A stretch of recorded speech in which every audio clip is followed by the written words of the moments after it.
Hello students, welcome to our channel NEET digital classes.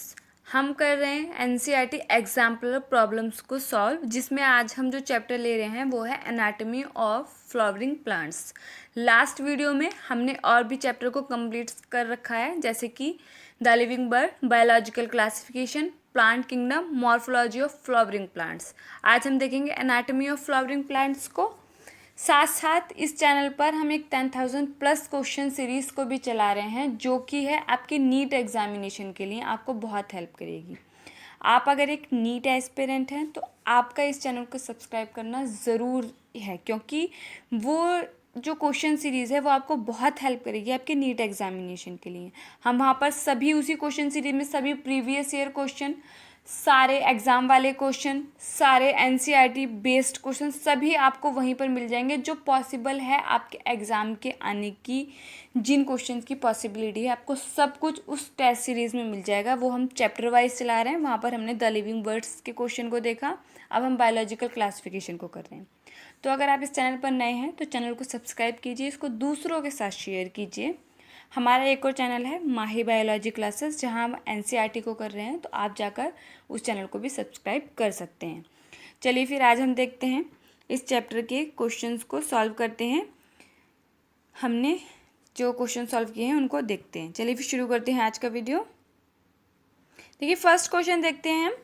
First question दे रखा है, are transverse section of stem is stained first with safranin and then with fast green following the usually schedule of double staining for the preparation of the permanent slide. What would be the color of the stain xylem and phloem? मतलब एक stem के transfer section लिया गया है, उसकी पहले safranin से stand किया गया है, फिर उसके बाद फास्ट ग्रीन से। अब हमने जाइलम और फ्लोएम के स्टेन कलर को बताना है। तो यहाँ पर एक चीज़ देखिए, जो सेफ्रेनिन लिया गया है, सबसे पहले सेफ्रेनिन से किया गया। सेफ्रेनिन जो लिया गया है ये लिग्निफाइड टिश्यू को की स्टेनिंग करता है। जो सेफ्रेनिन होता है वो लिग्निफाइड टिश्यू की स्टेनिंग करता है, जो कलर में होता है रेड होता है या फिर डार्क पिंक, ठीक है। और यहाँ पर फास्ट ग्रीन नाम से ही पता चल रहा है कि कैसा कलर देगा, ग्रीन कलर देगा। और ये किस चीज़ की करता है, ये करता है हमारा सेल्यूलोज को स्टेन करता है और साइटोप्लाज्म को स्टेन करता है। तो इसलिए जाइलम और फ्लोएम के जो कलर होंगे वो यहाँ पर कैसे होंगे, red and green. First option इसके लिए करेक्ट हो जाता है, ठीक है। नेक्स्ट क्वेश्चन देखते हैं हमारा second question, match the following. हमने मैच दी फॉलोइंग करना है। ऐसे इस टाइप के क्वेश्चन मैंने आपको बहुत बता रखे हैं कि आपको एक दो भी आंसर पता होंगे तो आप अपने करेक्ट ऑप्शन पर आराम से पहुँच सकते हैं। तो देखिए कॉलम फर्स्ट को कॉलम सेकंड से मैच करना है। मेरिस्टेम क्या होता है, मेरिस्टेम को अगर हम देखें तो actively dividing cells meristem. Parenchyma को अगर हम देखेंगे तो ये फोटोसिंथेसिस में हेल्प करता है आपका पैरेन्काइमा। कॉलेनकाइमा जो होता है उसको देखें अगर हम, तो ये मैकेनिकल सपोर्ट देता है। एंड स्क्लेरेनकाइमा जो होता है वो हमारा स्केलेरिट्स होते हैं। एपिडर्मल टिश्यू, एपिडर्मल टिश्यू कहाँ होंगे हमारे, स्टोमेटा, ठीक है। तो अगर इसके लिए हम करेक्ट ऑप्शन को अब मैच करेंगे तो वो क्या हो जाएगा, वो हो जाएगा हमारा सेकंड ऑप्शन, ठीक है। इसमें आपको एक दो भी पता होंगे तो आप आराम से अपना करेक्ट आंसर हिट कर सकते हैं। नेक्स्ट क्वेश्चन देखिए, again match the following and choose the correct option from the below. Column one को कॉलम सेकंड से मैच करना है। क्यूटिकल जो होती है, क्यूटिकल जो होती है एक वैक्सी लेयर होती है जो वाटर के लॉस को रोकती है। जो ये क्यूटिकल लेयर है ये वाटर के पानी का जो हास होता है उसको रोकती है। एपिडर्मिस जो होता है उसके ऊपर जो वैक्सी लेयर पाई जाती है उसे क्यूटिकल कहते हैं, ठीक है। तो इसके लिए जो करेक्ट ऑप्शन होगा वो होगा हमारा थर्ड, ए के लिए थर्ड वैक्सी लेयर है। ये अब देखते हैं बुली फॉर्म सेल्स, स्टोमेटा और हमारा क्या आता है एपिडर्मिस। बुलीफॉर्म सेल्स जो होती हैं ये एम्पिटी शो होती हैं, एम्पिटी दिखने वाली सेल्स होती हैं, ये मोनोकॉट में पाई जाती हैं, ठीक है। ये चीज़ ध्यान रखना है। तो यहाँ पर इसके लिए जो करेक्ट ऑप्शन हो जाएगी, ये तो हमारा थर्ड हुआ। बुलीफॉर्म सेल्स के लिए हमारा हुआ एम्पिटी कलरलेस। स्टोमेटा जो होते हैं, स्टोमेटा के अंदर गार्ड सेल्स होते हैं, ठीक है। तो इसके लिए करेक्ट हो जाएगा फर्स्ट। एपिडर्मिस जो होती है वो जनरली क्या होती है, सिंगल लेयर होती है। जो हमारी एपिडर्मिस होती है अगर हम उसको देखें तो वो जनरली सिंगल लेयर होती है। और उसे हम यूनिसेरिएट बोलते हैं। अगर हम इसके लिए अब करेक्ट ऑप्शन देखेंगे तो यहाँ पर ए के लिए थर्ड कहाँ पर है, ए में भी है, सी में भी है और डी में भी है। तो मतलब हमारा बी एकदम अलग हो गया। बुलिफॉर्म सेल्स अगर हम देखेंगे तो एम्प्टी कलरलेस होती है, मतलब बी के लिए 4। तो बी के लिए 4 हमारा कहाँ हमें दिखाई दे रहा है, ए ऑप्शन में। और सी के लिए फर्स्ट गार्ड सेल होती हैं और हमारा एपिडर्मिस क्या होता है, सिंगल लेयर होता है, जिसको हम यूनिसेरिएट कहते हैं। मल्टी लेयर भी हो सकता है, ठीक है। और ये कहाँ पर, जीरोफाइटिक प्लांट्स जो होते हैं उनमें पाया जाता है। पता चला, क्यूटिकल वैक्सी लेयर होती है। रूट की जो एपिडर्मिस होती है वहाँ पर हमें क्यूटिकल देखने को नहीं मिलती है। बाकी जो जीरोफिटिक प्लांट्स होते हैं उनमें अडेप्टेशन होता है कि उनकी जो क्यूटिकल होती है वो थिक होती है, ठीक है। नेक्स्ट क्वेश्चन देखते हैं। इसके लिए जो करेक्ट ऑप्शन है वो हमारा ए है। Next question, identify the simple tissue system from the following. यहाँ पर जो फोर्थ क्वेश्चन है उसके अंदर थोड़ा आपके एनसीईआरटी ने भी यहाँ पर इसमें वो किया है, करेक्शन किया है। तो यहाँ पर सिस्टम वर्ड को हटाया गया है। यहाँ पर है identify the simple tissue from the following. तो यहाँ पर हम देखेंगे, हमने सिंपल टिश्यू बताना है तो पैरेन्काइमा यहाँ पे हमारा करेक्ट ऑप्शन होगा। पैरेन्काइमा जो होते हैं सिंपल टिश्यू होते हैं हमारे। पैरेन्काइमा, स्क्लेरेन्काइमा, कोलेन्काइमा, ये क्या है, सिंपल परमानेंट टिश्यू होते हैं, ठीक है। यहाँ पर थोड़ा सा एनसीईआरटी ने आपके करेक्शन किया है, आप उसकी वेबसाइट पे देखेंगे तो वहाँ पर ये दिया हुआ है, ठीक है। सिस्टम वर्ड को उन्होंने यहाँ से रिप्लेस किया है।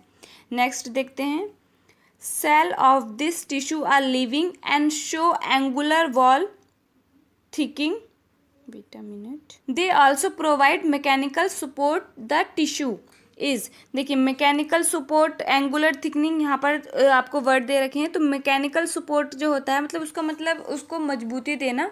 तो यहाँ पर उसका, इसमें देखो 2 टिश्यू इन्वॉल्व होते हैं जो मैकेनिकल सपोर्ट देते हैं। उसमें 2 टिश्यू इन्वॉल्व होते हैं, कोलेन्काइमा एंड स्क्लेरेन्काइमा। तो यहाँ पर कोलेन्काइमा जो होता है वो लिविंग होता है जबकि स्क्लेरेन्काइमा डेड होता है।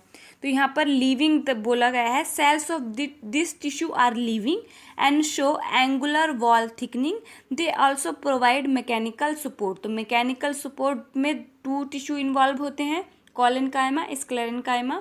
वहाँ पर जो कोलेन्काइमा होता है वो लिविंग होता है जबकि स्क्लेरेन्काइमा जो होता है वो हमारा डेड होता है। तो इसके लिए हमारा करेक्ट ऑप्शन कौन सा हो जाएगा, सी हो जाएगा, ठीक है। सी ऑप्शन इसके लिए करेक्ट हो गया। नेक्स्ट देखते हैं, amphiblema of root is equivalent to. देखिए, एम्फीब्लेमा जो होता है वो होता है एपिडर्मिस के इक्विवेलेंट होता है, क्योंकि जो वहाँ पर मैंने बताया कि रूट की जो एपिडर्मिस होती है वहाँ पर आपका क्यूटिकल नहीं। तो इसके लिए जो करेक्ट ऑप्शन हो जाएगा वो हमारा ऑप्शन बी हो जाएगा। Next question, and conjoint and open vascular bundle will be observed in the transverse section of. Question number 7। तो आपने ध्यान रखना, एक conjoint and open vascular bundle will be observe. और वैस्कुलर बंडल बताना है कंजॉइंट एंड ओपन। तो देखिए यहाँ पर वैस्कुलर बंडल से मैं आपको बताऊँ, रेडियल जो होता है वो रूट के अंदर होता है। रेडियल सीधे से ध्यान रखना है, R4 root and R4 radial. Radial जो वैस्कुलर बंडल होता है वो हमारा देखा जाता है रूट के अंदर। लेकिन कंजॉइंट देखें तो स्टेम में होता है, मोनोकॉट स्टेम में। लीफ में जो होता है वो क्लोज टाइप का होता है। स्टेम में देखिए डाइकोट की जो स्टेम होती है उनमें ओपन टाइप का होता है, जबकि मोनोकोट की जो होती है उसमें क्लोज टाइप का होता है। तो यहाँ पर अगर हम देखें तो जो डाइकोट की जो स्टेम होती है वहाँ पर होता है conjoint open type vascular bundle, और मोनोकॉट की जो स्टेम होती है वहाँ पर होता है conjoint close type vascular bundle. तो इसके लिए हमारा जो करेक्ट ऑप्शन होगा वो हमारा क्या होगा, dicot stem, option D. Next question, interfascicular cambium and cork cambium formed due to. तो यहाँ पर होता है वो सेल्स के रीडिफ्रेंशिएशन से बनते हैं, डी ऑप्शन करेक्ट हो गया। नेक्स्ट देखते हैं, phellogen and phellum respectively denote. तो अब देखिए इसको समझते हैं। एंजियोस्पर्म जो प्लांट्स होते हैं उनके अंदर सेकेंडरी ग्रोथ होती है, उसमें जो बाहर की तरफ एपिडर्मिस रैप्चर हो जाती है, उसमें जो बाहर की तरफ एपिडर्मिस होती है वो रैप्चर कर जाती है, तो उसको रिप्लेस करने के लिए एक विशेष प्रकार का टिश्यू बनता है, उसको पेरिडर्म बोलते हैं। ठीक है, अब समझ आई एक चीज़, जो एंजियोस्पर्म के अंदर डाइकोट के अंदर जो सेकेंडरी ग्रोथ होती है उनके बाहर की ओर एक एपिडर्मिस जो होती है वो रप्चर हो जाती है, तो उसे रिप्लेस करने के लिए एक विशेष प्रकार के टिश्यू बनता है, उसको बोलते हैं पेरिडर्म। अब पेरिडर्म में होता है फैलम, जिसमें जो कॉर्क बोलते हैं जिसको फैलम, फिर होता है phellogen, cork, cambium and phelloderm. तो अगर हम यहाँ पर देखें तो हमसे पूछा गया है फैलोजन एंड फैलम, तो इसके लिए करेक्ट ऑप्शन होगा हमारा cork and cork cambium. First option हमारा करेक्ट हो गया। ठीक है, नेक्स्ट क्वेश्चन देखते हैं, question number 10। In which of the following pairs of parts of a flowering plants is epidermis absent. तो एपिडर्मिस कहाँ पर एब्सेंट होती है? देखिए एपिडर्मिस जो है वो परमानेंट, या एक मिनट क्वेश्चन को अच्छे से पढ़ते हैं। In which of the following pairs of parts of a flowering plants is epidermis absent. Epidermis कहाँ पर एब्सेंट होगी? एपिडर्मिस जो है वो एक टिश्यू जो दर्शाता है वो परमानेंट टिश्यू को शो करता है, मतलब जो उसकी कोशिकाएं होती हैं, एपिडर्मिस की जो कोशिकाएं होती हैं वो परमानेंट पेरेन्काइमल सेल्स होती हैं। तो देखिए मेरिस्टेम में जो मेरिस्टेम में अभी हमने देखा वहाँ पर एपिडर्मिस नहीं होती है। ठीक है, क्योंकि मेरिस्टेम में एपिडर्मिस नहीं होगी क्योंकि वहाँ पर जो है परमानेंट सेल नहीं होती हैं, वहाँ पर एक्टिवली डिवाइडिंग सेल होती हैं। अभी हमने जब मैच द फॉलोइंग किया था वहाँ पर हमने देखा था मेरिस्टेम में क्या होता है, एक्टिवली डिवाइडिंग सेल होती है। तो रूट और शूट टिप जो होती है वहाँ पर रैपिडली डिवाइडिंग मेरिस्टेम पाया जाता है, तो वहाँ पर एपिडर्मिस नहीं देखने मिलता है। तो इसके लिए करेक्ट ऑप्शन हो जाएगा हमारा A, root tip and shoot tip. क्यों? क्योंकि वहाँ पर हमें दिखता है रैपिडली डिवाइडिंग मेरिस्टेम, और जो एपिडर्मिस जो होती है वहाँ पर वो क्या होती हैं, एक परमानेंट टिश्यू को शो करती हैं।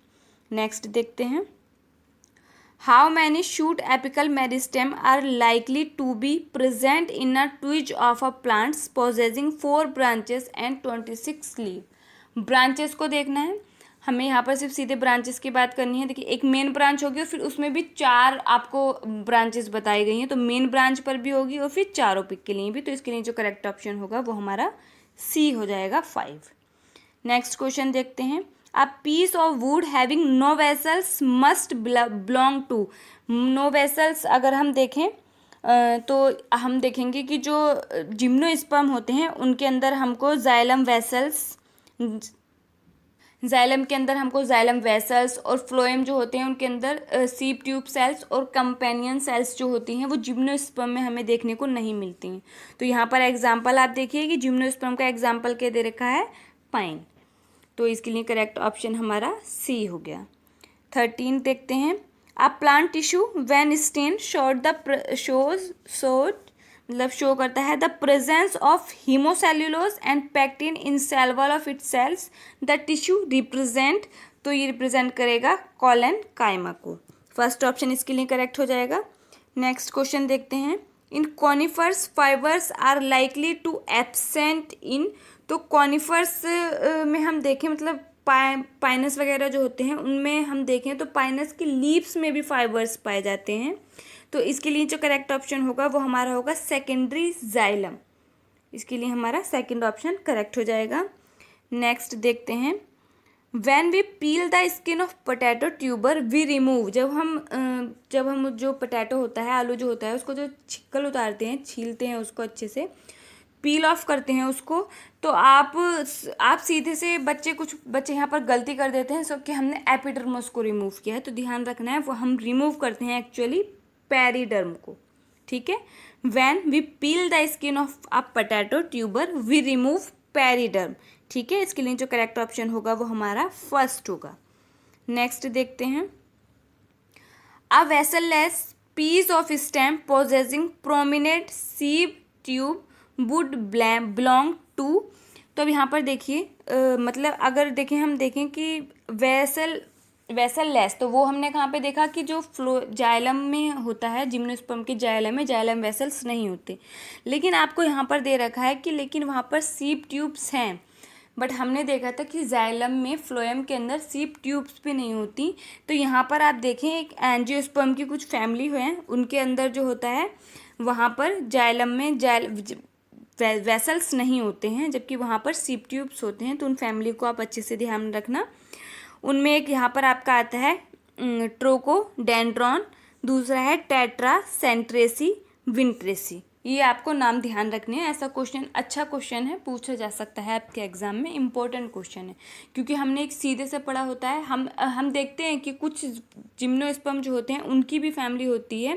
जैसे जिम्नोस्पर्म की हम देखें जिनेटेसी जो होती है, उसके अंदर हमें वेसल्स देखने मिलते हैं। ऐसे ही जो एंजियोस्पर्म होते हैं वहाँ पर कुछ फैमिली ऐसी हैं जहाँ पर हमें वेसल्स देखने नहीं मिलते। तो वो फैमिली है आपका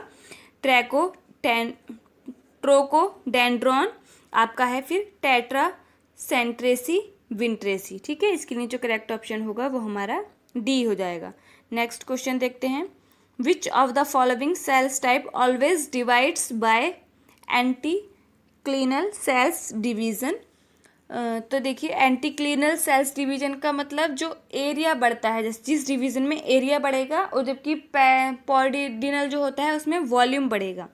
ठीक है, तो यहाँ पे जो हमारा करेक्ट ऑप्शन होगा वो हमारा होगा सी, प्रोटोडर्म। नेक्स्ट देखते हैं 18 number. What is the fate of primary xylem in a dicots showing extensive secondary growth. देखिए जैसे जैसे सेकेंडरी ग्रोथ होती है वैसे वैसे प्राइमरी जाइलम जो होता है वो प्राइमरी जाइलम जो होता है वो सेंटर में पुश होता जाएगा, तो बीच में पहुंच जाता है। ठीक है, तो हमेशा जो सेकेंडरी जाइलम अंदर की ओर बनता है, जबकि सेकेंडरी जो फ्लोएम होता है वो बाहर की ओर बनता है। तो ओल्डेस्ट जाइलम बीच में देखने को मिलेगा। ठीक है, तो इसके लिए जो करेक्ट ऑप्शन होगा it is retained in the centre of the axis. First option इसके लिए करेक्ट हो गया। ये थे हमारे आज के इम्पोर्टेंट क्वेश्चन जो आपके नीट एग्जामिनेशन के पॉइंट ऑफ व्यू से बहुत ज़्यादा इम्पोर्टेंट हो जाते हैं। आप इनको अच्छे से रिवाइज कीजिए। अगर आपके पास एनसीईआरटी एग्जाम्पलर है तो बहुत अच्छी बात है, नहीं है तो बेटा थोड़ा सा एफर्ट करना पड़ेगा। आपने अपनी नोटबुक कॉपी में इसको अच्छे से नोट करना है। अगर नहीं है तो कोई बात नहीं है, थोड़ा सा एफर्ट करेंगे हम सब ठीक हो जाएगा। आपने अपने क्वेश्चन को अच्छे से वहाँ पर नोट करना है, साथ में उसका एक्सप्लेनेशन भी लिखना है। ये जो आपको आगे काम आएगा जब आप क्विक रिविज़न करेंगे आपके एग्ज़ाम के लिए।